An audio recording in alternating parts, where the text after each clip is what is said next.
Good morning, everybody, and welcome to this probably not so exciting edition of Going Places with K&J. My name is Chris. The lovely Jennifer is not with us today. She is at work. I mean, one of us has got to be responsible and earn a living. That's just not me at the moment. But I'm up in a place where I frequent and have frequented for many, many years. It's called Guanilla Pass. It's near the town of Georgetown, Colorado. And I wanted to share with you an experience I had up here over this past winter.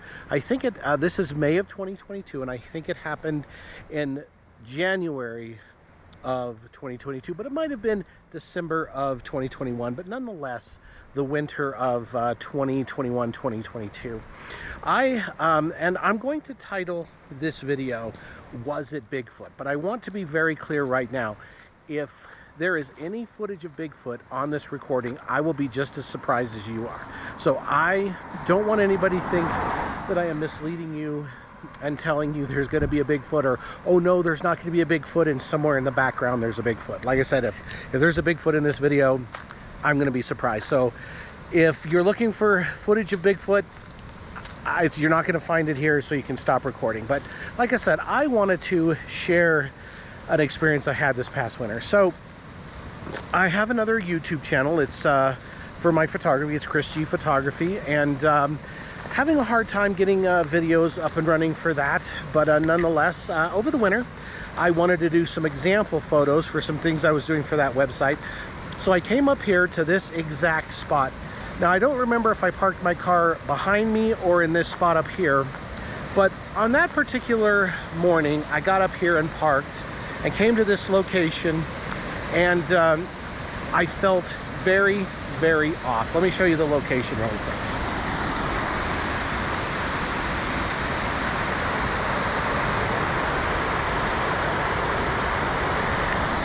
I think I actually parked right up here, but in all fairness, Jenny and I do enjoy watching shows about Bigfoot, Expedition Bigfoot, or, you know, cheesy movies about Bigfoot, whatever it is. So I got up here, I got out of my car, and I started to get my stuff together, and for whatever reason, I felt very uneasy. I don't know what it was, but I felt I was being watched. I felt almost like I was in danger, but I didn't see anything, I didn't hear anything, I didn't smell anything. There was no reason for me to feel this way, but I was definitely uneasy. And you can see some traffic behind me right now, but in the wintertime, the road that goes over Guanilla Pass is closed, so there's not that much traffic. And honestly, it was during a weekday, so I was up here by myself pretty much. There was a car or two around, but I was pretty much by myself. But I still had this overwhelming feeling that something was not right, and I couldn't shake it. Like, I don't have that feeling right now. I'm in the exact same spot. It is springtime. The water is rushing pretty good, but I do not have that feeling I had of being watched or uneasiness or danger, or whatever it was that I felt that day. And so I'm sitting here trying to shake that feeling in this exact spot, when all of a sudden, from this direction here, where those power lines are, kind of give you an overview of what the scenery is here. A helicopter came over me, and it was very, very low. And it literally parked itself right in this area right here. Now, I understand you cannot get a good sense of scale right now, but there's some power lines and everything over here. And the helicopter actually came over and started to hover over here. Now, the helicopter was low enough that I don't remember if I saw anybody else in the helicopter, but I remember seeing detail about the pilot. I remember seeing his skin tone. I remember seeing the glare off his sunglasses. I remember seeing his headset. I remember seeing his hand on the control stick. And I was like, that is weird, because he sat there and hovered. They were looking at something. I don't know what they were looking at. So in all fairness, they were right over here hovering, and so I walked across this road to see if I could see what they were looking at. I didn't see anything over here, didn't smell anything, didn't hear anything, and so I walked over here to see if I could see what they were looking at.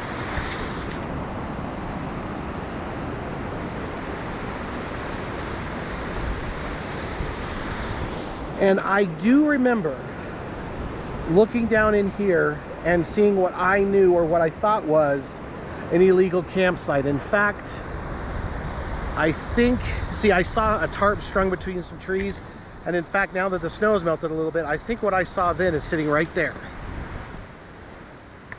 I'm recording on a GoPro and it doesn't zoom in, but there's what looks like an old illegal campsite right down there. So I was probably standing right in this area. And so I cannot dismiss that that helicopter was actually looking for illegal campers, homeless perhaps, whatever. And so that's what they were doing. And because I remember coming up the following week, and that was no longer there, but it does look like there's actually something down there now. But anyway, so I could not get over my incredible uneasy feeling that morning. I couldn't do it. I actually stopped my work and I drove down the road right here a little ways. There's another parking area down there. I sat there really trying to gather my wits, and I just couldn't do it. I felt off, I felt weird, I felt like something wasn't right, and that helicopter hovering literally right above, would have been right above my head right here, really kind of typified that something was not right. And so honestly, I went home, and I just couldn't figure out what was going on, wasn't comfortable. And again, I didn't see anything, I didn't smell anything, I didn't hear anything, so I don't know where that noise was coming from. Could have been residual from watching, you know, Expedition Bigfoot or something like that. I don't know, but I didn't feel right. But the following week, I wanted to come back up here and give it another shot. And I parked literally where my car is parked now, because I didn't want to get my car stuck down here. And so I was kind of walking from where my car is to down here. And so I walked down there, saw what I wanted to see, knew I could probably take the photos I wanted to take, so walked back up here to my car to get my equipment. And so that particular day was very, very windy. And so it was cold, obviously very windy. And I was walking back up here to my car. And my car is, I'm not gonna spin around and show you because I don't want to try to edit out the license plate, but my car is pretty much where it was then. And so I walked up to my car to get my equipment out, and it was, like I said, very windy. And I'm almost to my car here. So walked up to my car. It's pretty much in this spot where it was.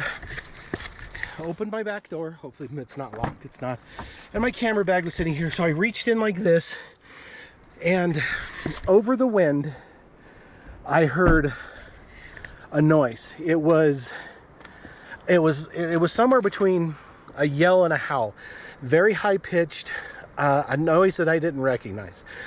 I know up here I've seen moose, I've seen bighorn sheep, I've seen deer, I know there are elk, I know there are bear, and I know there are mountain lions. I've never seen a bear or mountain lion up here, but I know they're here.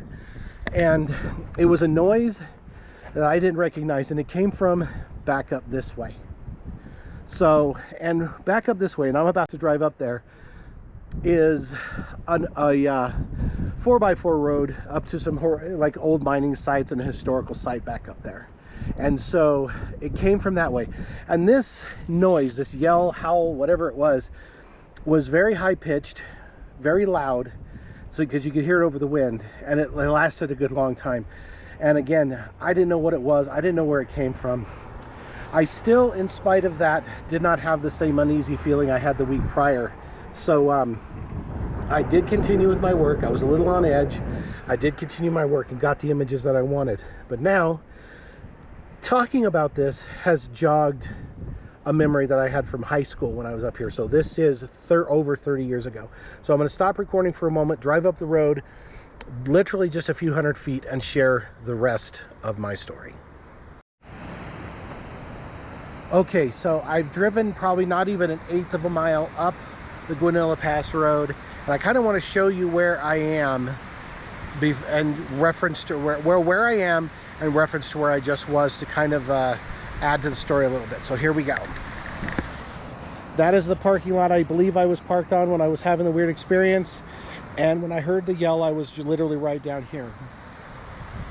So again, kind of the lay of the land. Now, if you notice right over here, there is a dirt road heading back up in there. And behind this, if you keep following this dirt road, is this huge, beautiful valley with some old mine sites and stuff like that. And this is where I had a memory jogged from my teenage years about this location. So let's just take a look around.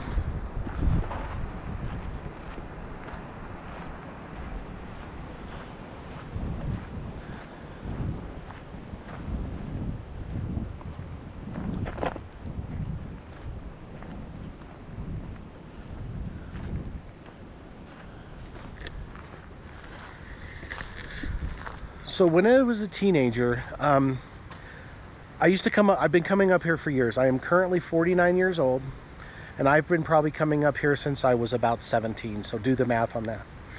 And there was one particular time that me and my father, he had a CJ, I can't remember if it was CJ5 or CJ7, doesn't really matter, but we used to come back here off-roading quite often. And one weekend, we actually brought my then girlfriend, her little brother, my dad's friend Garth, and we did some camping back up there. It wasn't easy because we had this CJ Jeep, and it wasn't easy to get all that stuff up here. And to be honest with you, I don't even remember how we got all the stuff up here, but we did. And so we were camping up here. Now, what you need to know is this, there's no, what would be back here, we'd call primitive camping. There's no campsite, there's no running water, there's no restroom facilities, there's no outhouses, there's no nothing. It is primitive camping. And you literally just go along this, and there's some streams and stuff up there, and you literally just kind of find a place by the side of the road with a fire ringer that somebody made out of rocks, and pretty much that's how you go camping up here. And so this is 30 years ago, so you could pretty much camp wherever you wanted. You could still make campfires at that point, imagine that. But we had gone way back up in here, and I don't even know how far. It might have been a half mile, it might have been a mile, might have been 2, I have no clue. But we found this spot on right by the side of the road. There was the road, the campsite, a creek, and then literally on the other side of that was a scree-filled, boulder-filled mountainside. It literally was very, very steep. And so we got all our stuff together, and we're doing some off-roading and some hiking and everything like that. And after the sun had gone down and we all had gone to bed, it was me and my girlfriend and her younger brother in the tent. And I don't even know what time it was, but sometime in the dark of the night, somebody or something from somewhere shined a light into our camp spot and lit it up. It was a very bright light. And it caused us to all kind of stir around and get up and kind of try to figure out what was going on. And I don't remember if when we got out of the tent, we saw the light while we were outside of the tent. I don't remember. I do remember actually having a Colt 45 ACP with me. And again, if somebody, it could have been somebody was playing a prank, but that would have been, it would have been a tall ask, because there was no other campsites around us. It was a little bit on the remote side. I don't remember seeing other campers. Doesn't mean they weren't there. Doesn't mean somebody wasn't screwing with us. But it would have taken some effort to get where these people were to play this prank. And I was armed. And so they would have been taking a chance. If they were trying to play a prank, they didn't know who was up there, who was armed, who we were. We could have been anybody.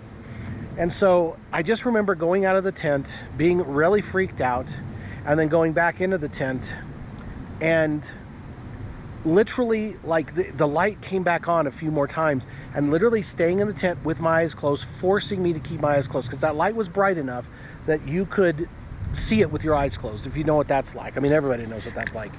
And so we literally stayed in the tent and ignored it for the rest of the night. I don't know how long it went, because eventually I fell asleep. But if you watch enough like Bigfoot shows and that sort of thing, you'll also know that there is this new thing, well, new to me anyway, that Bigfoots are associated with aliens and light orbs. And so again, I've never seen a Bigfoot, never heard a Bigfoot, never smelled a Bigfoot, but was my encounter almost within just a short distance of each other, 30 years apart. Was it Bigfoot? I cannot rule it out, but I can at the same time cannot prove it. So this is my story. Was it Bigfoot? What it's not, I have no clue. But I do know this, that after this, I do want to do a video about the same subject with my father-in-law, because I genuinely do believe he does have a legitimate Bigfoot encounter. So for now, I'm Chris. Do me a favor, like, view, and subscribe. Hopefully Jenny will be in the next video, but if not, maybe I'll just be here telling you another story.